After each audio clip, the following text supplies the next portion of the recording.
এইটা আমার ব্যবহৃত টেকনো স্পার্ক 40 প্রো প্লাস, যেটা আমি গত মাসের এই দিনে কিনেছিলাম 24,800 টাকা দিয়ে। এইটা আমি মূলত কিনেছিলাম ভিডিও করার জন্য। তবে এই 1 মাসের ব্যবহারে আমি এই ফোনটাতে অতিরিক্ত গরম হওয়া, কোনো প্রকার ল্যাগ দেওয়া বা কোনো রকম সমস্যা আমি পাইনি।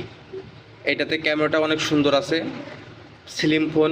তবে এইটাতে হেডফোন জ্যাকটা নাই, যেটাতে আপনার টাইপ সি ডোঙ্গল ব্যবহার করে হেডফোন ব্যবহার করতে হবে।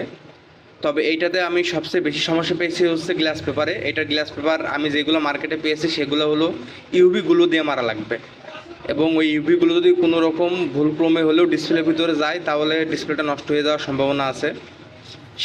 সেক্ষেত্রে কোম্পানি আপনাকে কোনো রকম ওয়ারেন্টি বা গ্যারান্টি দিবে না। এই জায়গায় আমি একটা ভুল করেছি। আপনারা যদি ফোন নেন তাহলে কার্ড ডিসপ্লে ফোন এড়িয়ে চলবেন। তো এই টেকনো স্পার্ক 40 প্রো প্লাস আপনার ব্যবহারের জন্য নিতে পারেন। এটা হচ্ছে 8256 ভেরিয়েন্ট। আসসালামু আলাইকুম।